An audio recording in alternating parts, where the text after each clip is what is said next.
Hello, everybody. This is the Gamer CJ podcast on Podbean and Spotify. Right now, I am recording this podcast while I'm walking my dog right now.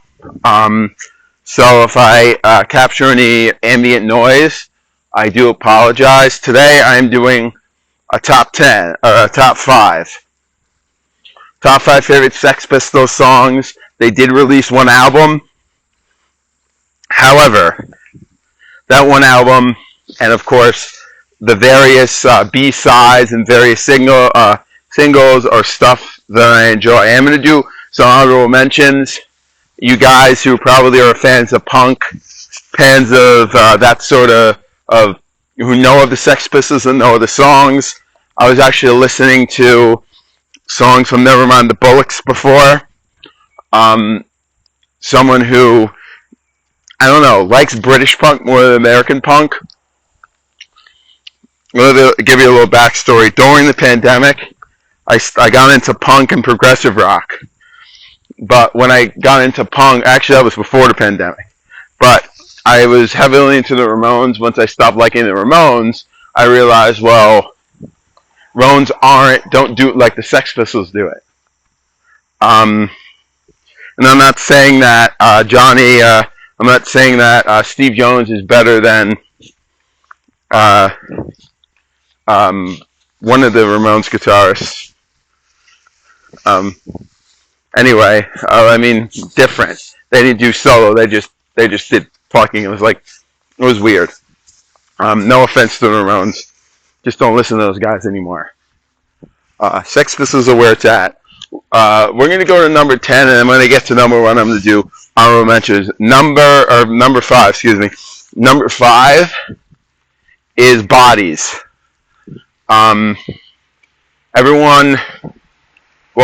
So this song,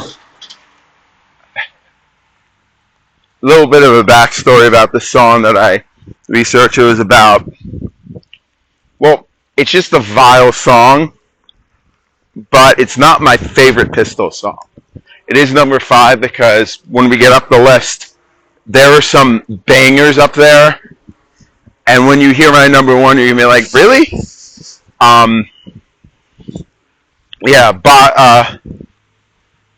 Basically, when I played a song for some of my friends that don't really like, some of my friends that don't really like listening to songs that have cursing in it, Bodies is one of those songs I have to keep off the list. It is a good song, but Nevermind the Bollocks, it has better songs. It's number 5, but when we get up the list, obviously, I'll tell you why.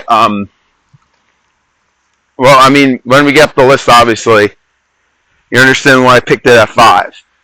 It's not a bad song, any means. I mean, I could just include Nevermind the Bollocks by itself, but because it's a top 5 list of every single thing that the Pistols ever put out besides Nevermind the Bollocks, I think this is a solid ranking. Number 4. Probably getting a lot of heat from this, but it's a good song. Holidays in the Sun. I don't want no holiday in the sun. It's a good song, but I'm just going to change that. Actually, I'll include Holidays in the Sun. Number 4, the first track off Nevermind the Bollocks. I'll even include Pretty Vacant in that, because they're kind of the same song. I don't know if they were included in the same single or not, but literally, this song is number 4. It's much better than Submission. I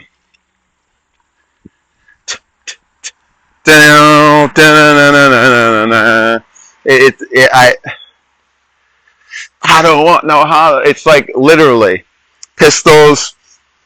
Like I said, if there's one band I come back to, it is the Pistols. I enjoy their music. I think they're a great band.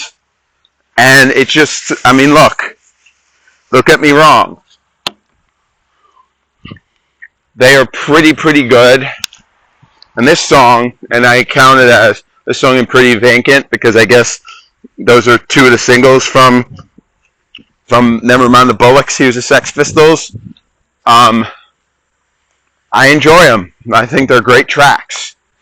But for the purpose of this list, I think that they are very good and very, well, I mean, they are, I mean, no, I mean, they're just very good. That's all I gotta say. Number 3. This is where it gets dicey. Number 3 gotta go with Anarchy in the UK. It's not, and this is my list. It's my favorite. So don't say, oh, Anarchy's the best. I would even include Slash, God Save the Queen, Anarchy, because they're both blasphemous songs. And that's why I'm putting them. See, certain songs on this list, I'm counting them as themed, like Holidays in the Sun and Pretty Vacant. They're very, I don't know, iconic songs, and they were used as singles. I have a friend, Mike, who I work with, who loves the same time music, loves punk. He does have a Pretty Vacant shirt. But yeah, Holidays in the Sun and Pretty Vacant, they should, like, one category. I'm not saying one category, but like God Save the Queen and Anarchy both count as rebellious songs, so I'm putting that there. And plus, because I like the two songs, I like God Save the Queen because it's more, I don't know, more of a protest song. Anarchy in the UK is just, it's a funny song because, you know, if you think about UK in like the mid-70s, I mean, I guess there was anarchy. But I don't really, like the Pistols, I don't really, they're not a band I put into too much context because I enjoy them for their music, not so much their lyrics. But yeah, that's for number 3. Anarchy in the UK and God Save the Queen. The same sort of songs. Both are equal in my opinion. Both are not the songs that I'm going to listen to personally when I do listen to the Pistols. That's number 3. Now we're going to get, now we're going to get number 2, and then we're going to get honorable mentions. Number 2, I love this song so much. EMI, too many people have to suffer. Too many people unlimited. It's weird how I listen to the song because I love Johnny Rotten. He's John Lawton. Johnny Rotten is one of my favorite vocalists. Recently too, you know, because I listen to all singers that have the high register. The way that he sings is amazing, and he's someone that like that's why I like Paul Di'Anno from Iron Maiden so much. Because necessarily he's not this sort of, oh, well, I could play whatever I want. And even when I'm listening to Public Image Limited, like just the way that he sings, and it's not really singing. People say it's anti-singing. I enjoy it. But EMI is almost like a protest song to EMI the label because of how they were treating the band. And how the album got banned and banned and banned over and over again. And luckily it was finally released, but I guess they literally hated EMI. And they literally put that on there. All of the like demo albums that I sort of listened to from the band are on Spotify and YouTube. Literally they don't include EMI because I think that's how recently recorded it was. Now we're getting into honorable mentions. I was going to include this, but Lonely Boy. A Steve Jones track from the album The Great Rock and Roll Swindle. I love Lonely Boy. I remember back when I used to, before I had Spotify, I used to download my own albums. There was a a band, I forgot, there was a German band. And there was a cover called Lonely Boy. And I was like, what is this? So I heard it. I was like, not interested. Then when I started getting into the Pistols, then I heard Lonely Boy. I was like, oh yeah. Very good. And that was like a power thrash band. I forgot the name of it. And it was weird that they were covering that song because I was like, never heard of this one before. Because back when I was initially into the Pistols, I was only into Nevermind the Bollocks. Then I obviously got into the Spotify version. I listened to an album called The Original Recordings. Speaking of songs that didn't make it on the list, Did You Know Wrong? I actually heard the song first on Steve Jones's album Fire and Gasoline, which essentially is his second solo. Well, it is his second solo album, but pretty much it's his version of the cover. It has him and Axl Rose on vocals, which is ironic because people always compare Axl Rose and Johnny Rotten. Though I don't really agree with that because both of them don't really sound the same. And I used to be a Guns N' Roses fanboy. I mean, for the song, I think Axl fits. But not really. I don't think Axl Rose, decent vocalist, isn't really fitting. But I enjoy how they put that Did You Know Wrong, which was a single. But even not hearing it with Steve Jones and doing the original version, and even recording it on Filthy Lucre, the reunion album from 1996. I was 3 when the album came out. I probably would have heard it when I was a kid if my parents actually listened to the Pistols, even though they weren't really into that kind of music. You have another one, Satellite. I love that one. I mean, you have New York, a lot of the songs from Nevermind the Bollocks. One day I want to do like a ranking where I just, all the songs from Nevermind the Bollocks, just the album, not so much the extra stuff. Rank them from, like, the version that I listen to is 11 tracks, so it would be ranking every Nevermind the Bollocks tracks from 11 to 1. And I'm sure the list wouldn't change, but since we're doing every single Pistols recording, go to another one. This is a cover. I'm not just stepping stone. That is a cover, but the way that they do it is amazing. Another song off the Great Rock and Roll Swindle, Substitute, a Who song, great song. And yeah, I mean, like I said, the majority of the songs on Nevermind the Bollocks, New York is a good one. Submission, I was just listening to it. It's actually not really on the original. Wasn't actually on the original version of Nevermind the Bollocks. That was just added later. So yeah, now we're going to get into number one. I'm sure you do it. I'm sure you guys probably like this one. Problems, one of my favorite. This song is a borderline heavy metal song. I'll be calling you. We gotta work out. Have a good weekend. Like I said, this is the nature of recording in public. I'm not going to cut anything out. Problems, from one of my favorite tracks off Nevermind the Bollocks. That's one of the songs on the album, other than AMI, that has just energy. Like, it hits you in the face. Too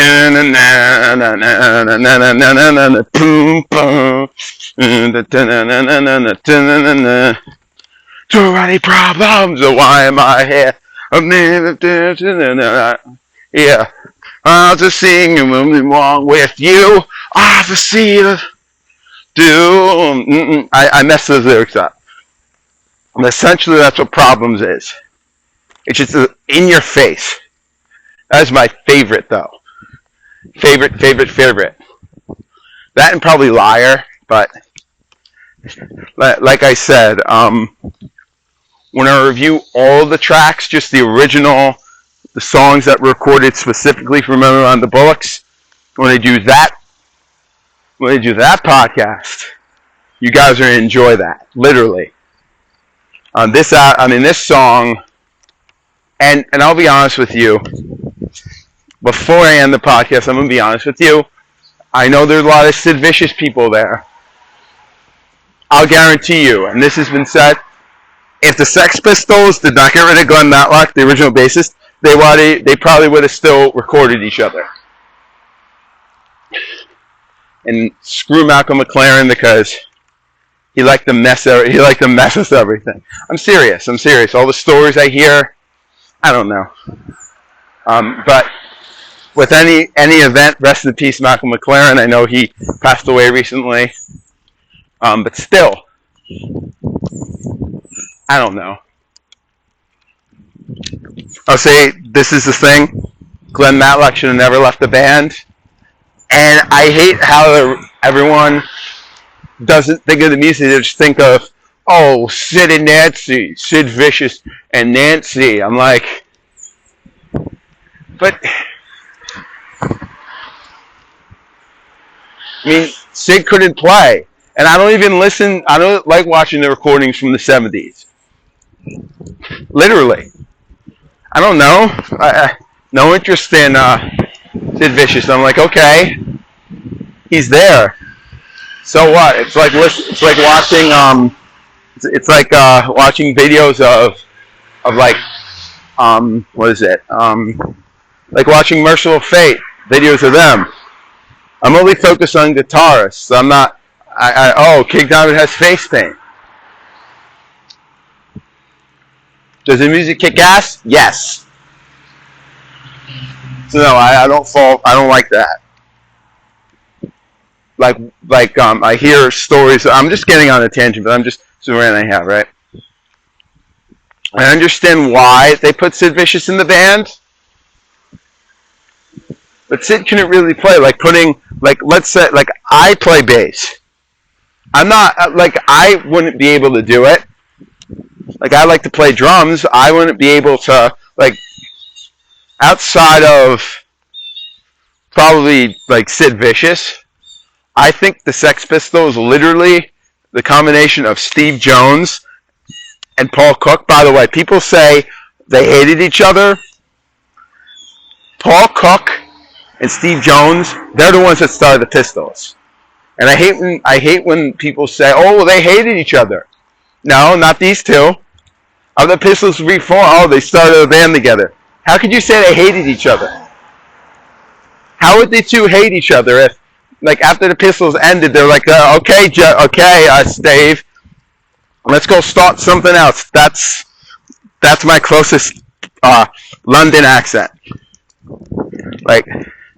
Let's go start something else. Yeah, this guy. I don't know what happened. We don't know what happened. Even though it was well documented. But the bottom line is they should have never got rid of Glenn Matlock. If they didn't, we probably, Sex Pistols probably recorded another album or so. Look at all the material that they recorded. They could easily had a new album or even recorded more. They even said it themselves. I don't know what it would have sounded like, but who knows? I don't know. That one album, though, by the way, and seriously, Problems is #1. The best Sex Pistols album, the best Sex Pistols song is Problems. Problems was not a single, and yet Problems is the best Sex Pistols song from, I think, one of my favorite punk bands of all time, until you get to, obviously, Black Flag, but the second after the Sex Pistols, the second best punk album in the UK. City Baby, Attacked by Rats by GBH. I know, you can count anything else. Oh, what about the Exploited? Nah, sorry. I mean, from top to bottom, and I'm going to tell you guys, I'm going to do every single track from GBH's debut album. I'm not even talking about all that stuff. GBH, man, that stuff kicks ass. And I'm not saying Colin is not the same vocalist. He's not. He's not the same vocalist. But it gets the attitude. Alright guys, the Gamers CJ podcast. I hope you guys enjoy it. This is my live album because I'm recording in nature. I'll talk to you guys later. Have a good weekend, and I will talk to you guys soon. Bye.